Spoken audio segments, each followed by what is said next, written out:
Hey guys, Jessie here. I'm excited to share Mudra Monday. So I learned already today that if I wait for there to be no laughing child or barking dog, etc., I might never make these videos for you.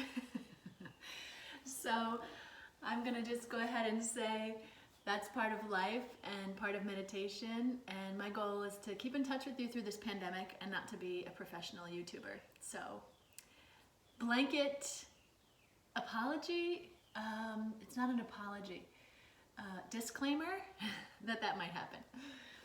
So, Mudra Monday. I am excited to bring us to yoga of the hands. Basic Mudra philosophy here is that the meridians, or in yoga we call them nadis, channels, that run through the body, all associate with different organs and functions. And when we bring certain nadis together and send others out, all different kinds of things can happen. So you can think of mudras as energy medicine. It works on the energetic body. And I'm going to share with us today a mudra known as Apanayama mudra. So it's a fun one to say, Apanayama. The Apana channel in the body is a downward moving channel. Apana is our downward moving energy. And I chose this one because it's grounding, it's calming, it's stabilizing, but it's also the mudra for elimination. So this is the one that I would go to with my yoga therapy clients for all kinds of digestive disorders, such as irritable bowel syndrome, or constipation, or diarrhea. And it's a really helpful mudra to encourage metabolism, and that would mean a pulling of the nourishment, right, that we need, but then also letting go of what is not needed. And this is helpful on a physical level, but like all of yoga therapy and all of big yoga, all of yoga really, we're working also in the mental and emotional bodies. Right? So this mudra will help us to not just digest food, but digest news and information, and take only what is helpful and let the rest go. Digest emotions of all kinds. Take what we can from them and then let the rest go. So this is a really easy one for me to start with. I knew I wanted to start with this one for our Mudra Mondays. So find a comfortable seat. It could be this Sukhasana, stable, easy, cross-legged position. Sukha means easy, but that doesn't mean it's easy for everyone. That means that if you can find an easeful position like this or this, fantastic. It doesn't mean that there's anything wrong with you if it doesn't work for you. You can also take Virasana, hero's pose, or a lower Virasana. You're welcome to sit in any other way, Dandasana, that helps you feel comfortable. You can lean back on a wall, a chair, find anything that's helpful for you. I tend to sit in a stacked Sukhasana or a half lotus, and you might prefer a full lotus, but all that fancy stuff is not what I'm going for. I'm going for comfort. Okay, so if it happens to be that fancy is where you're comfortable, great. I'm not concerned with aesthetics. Let's bring our eyes to close. And take a few cleansing breaths, please.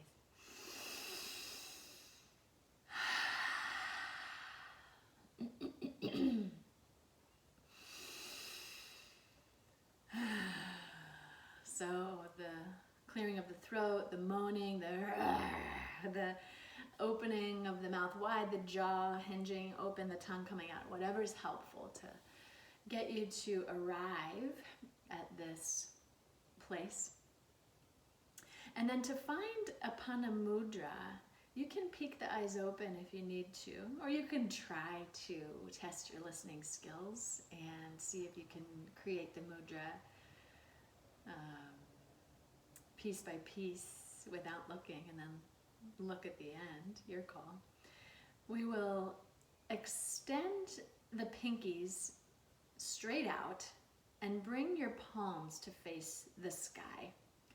And just place the backs of the hands down on the knees or the thighs. And I want you just to get used to the experience of extending that pinky out. It's yoga, so it can be a stretch. And what I recommend, in fact, is even to use your opposite hand to stretch that pinky back. Nothing painful, of course. Working with ahimsa, always, nonviolence. And we would do that with both hands, of course. And that can help us just to stretch. We're stretching the physical tissues, which does have an effect also on the nadis. You can go to a place that feels like an edge, a challenge, but never pain. And then when you recapture this mudra, you might find it just a little easier. You might feel a tingling, a heat, a cool, a swirl. And then let's relax that, let that go, and then do the same thing with your pointer fingers, which you'll probably notice is easier because we're used to pointing with our pointer fingers and the muscles are not as tight typically, although you could certainly stretch the pointer fingers if you'd like to as well, open things up.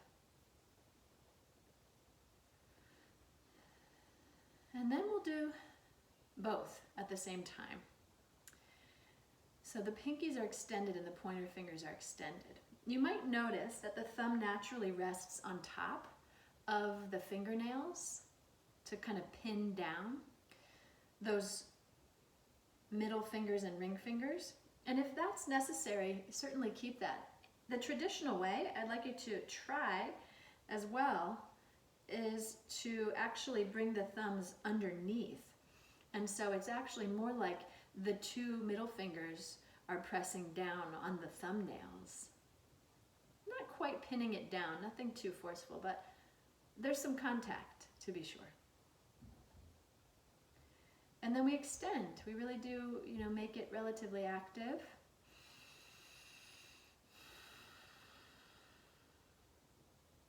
But not painful. And we come into more of the body now, please. So let your physical mass, your whole body, become more of your focus, and allow the parts of your body that are in contact with the ground to accept the support of the ground, and in fact to root down. And you might notice a natural rebounding up. When you root down, you rise. Root to rise. I find that it's not uncommon for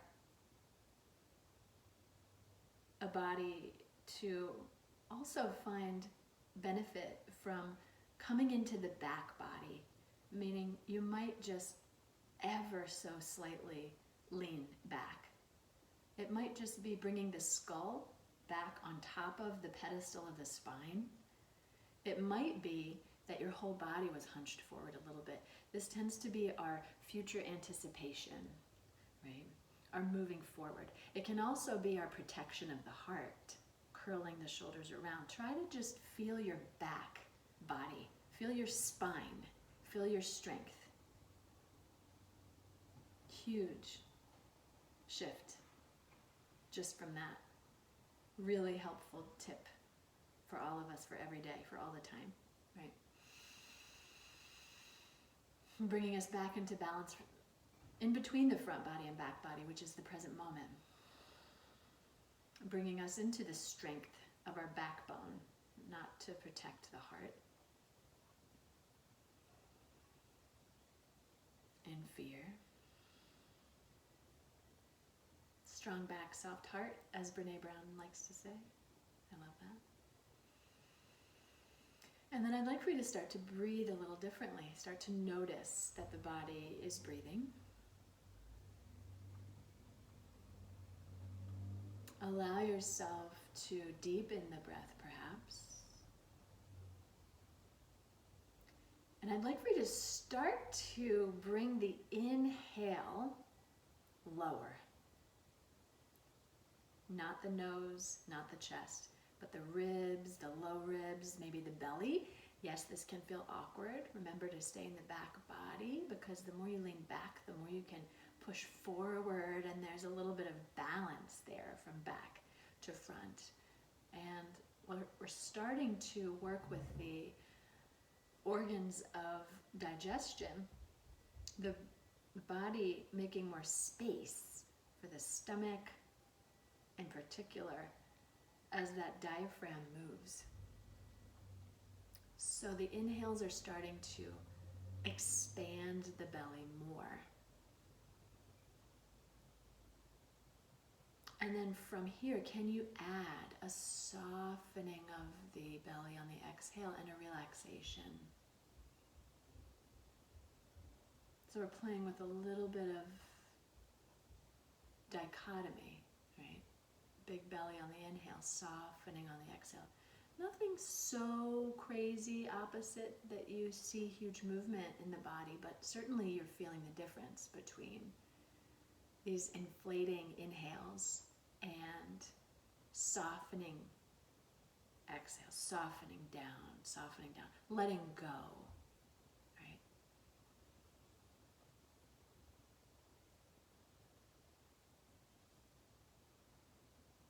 Now, this is the work.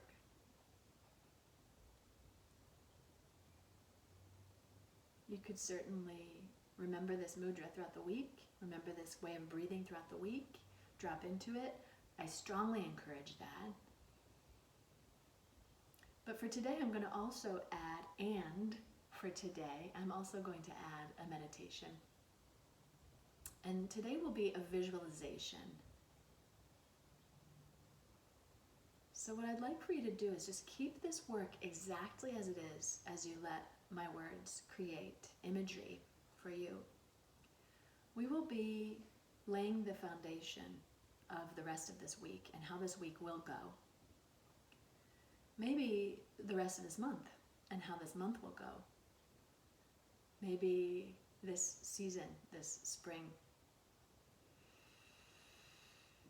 So I'd like for you to envision as best you can, using your imagination in all its detail, that you're waking up in the morning and that you are restored, rested, and refreshed from a good night's sleep.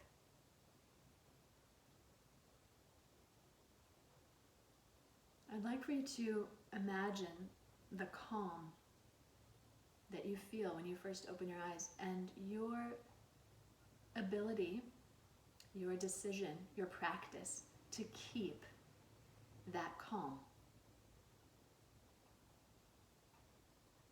as you begin to rise and as you enter your day. I'd like for you to envision some sacred time right away before even your meal. It could be a child's pose, a prayer, a poem, a moment of silence, a stretch, a mudra. It could be a cup of hot lemon water with reverence, but some mindful moment to lay out the red carpet for your day. And then I'd like you to envision your first meal and how slowly and mindfully you have this meal. A really important part of taking all the nourishment that we can from our food and from life is a mindful digestion, a mindful breaking down.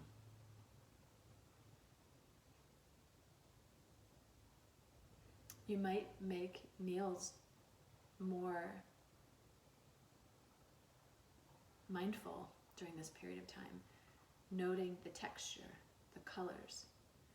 Perhaps you're up for the challenge It may not sound like one to you, but I dare you to try it. Of really chewing very, very well your food, letting the food go down the throat, letting that process feel complete before you take your next bite.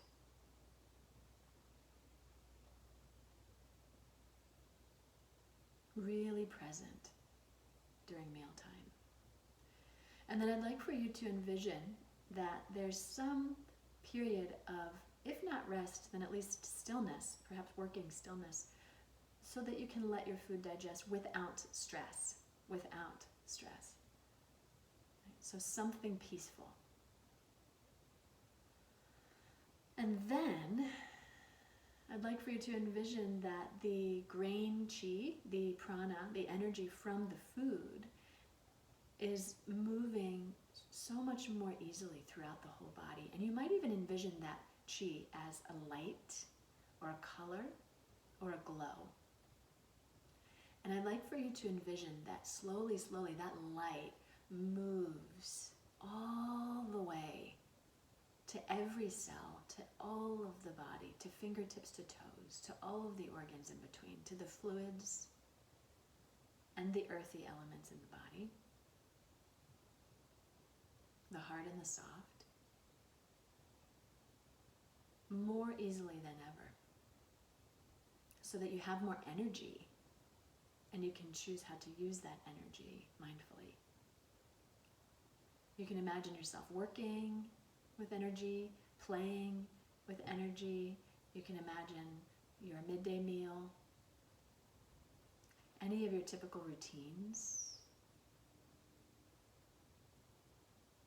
any connection that you might have to people in your home or out of your home, any routines that an animal brings you, or perhaps your work.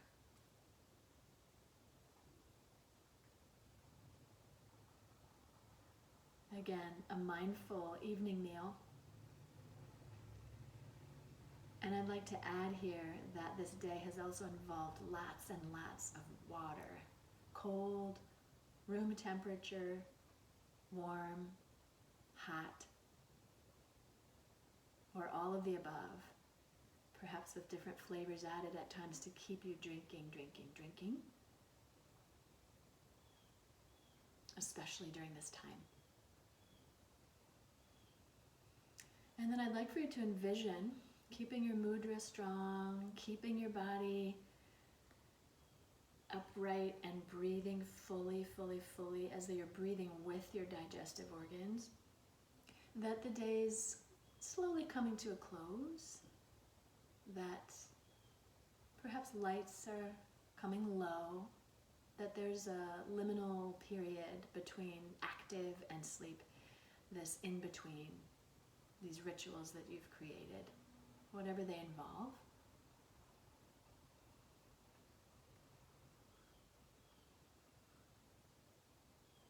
Whatever the routines are, imagine you're going through them, awake, alert, but calm. And I'd like you to imagine that you've really taken from this day all of the nourishment, the helpful, while letting the rest go. Food, or news, or interactions with others, all of it. Taking in and letting go. And then eventually, please see yourself ready for bed, getting into bed. And I'd like for you to imagine, if you don't already have a ritual like this before bed or in bed, that you choose to use this time to work with the practice of santosha, gratitude, and that you review the day with a very sober, humble look at all the blessings that were a part of this day. It might be clean water or hot water. It might be the food. It might be the interactions that you've had with loved ones. It might be a creative endeavor or your health.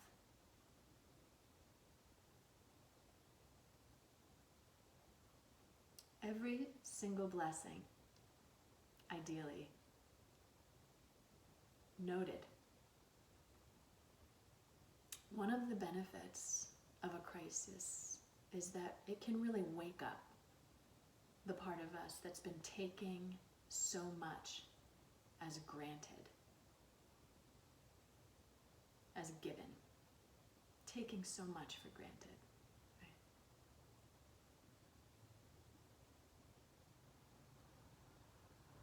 I'd like you to work with a mindset that would have you moving through a grocery store that's mostly empty, grateful for that orange, grateful for that can of soup, rather than scared at the empty shelves. I'd like to highlight that, unlike the stock market, which can crash and then rise and fall and rise and fall, that love, that the relationships in our lives are steady, the backbone, certainly with their own ups and downs, but nothing as unpredictable as finance, and much more valuable in many ways. Tend to those.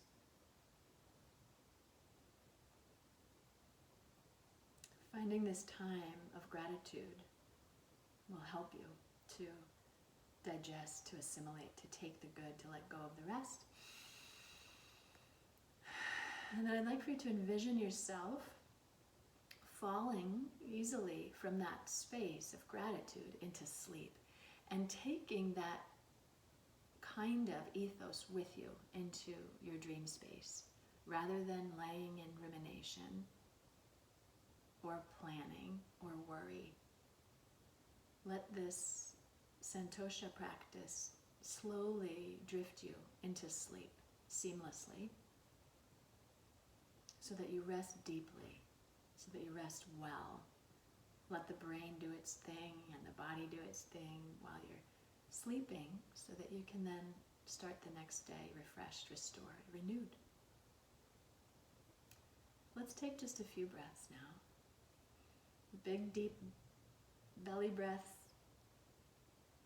Exhales moving down, letting go.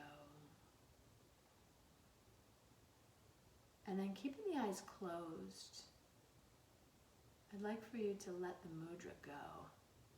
And sometimes we can feel really creaky, just like a yin pose that we've held for a very long time. This was much longer held even. So you can let the fingertips wiggle if you'd like to, and then I always like to just feel. Sometimes there's lines you'll feel, or tingle, or heat, or cool.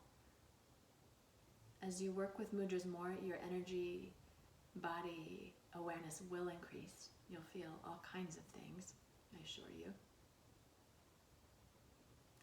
And then if the physical body needs to change, certainly let the physical body find a different shape. And I'd like for the palms now to face down. Really sealing in the benefits of this practice and highlighting the downward moving experience of this work. We'll take just another couple of breaths together, my friends.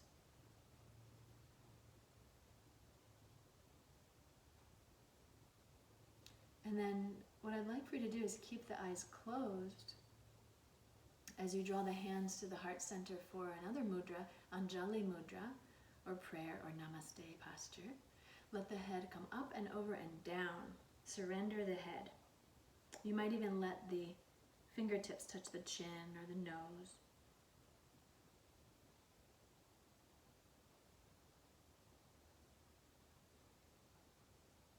And we'll seal our practice together with a small prayer. May this practice be meaningful. May this practice bear fruit. And may the fruits of our practice benefit ourselves, our loved ones, our larger communities, and the whole globe. May all beings everywhere be free from suffering. May all beings everywhere find peace. The light in me honors the light within each one of you. Namaste.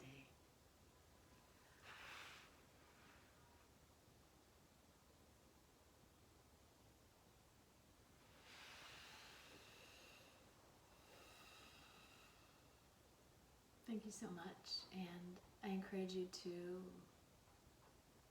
drift slowly back into the day. Choose mindfully how to re-enter the day.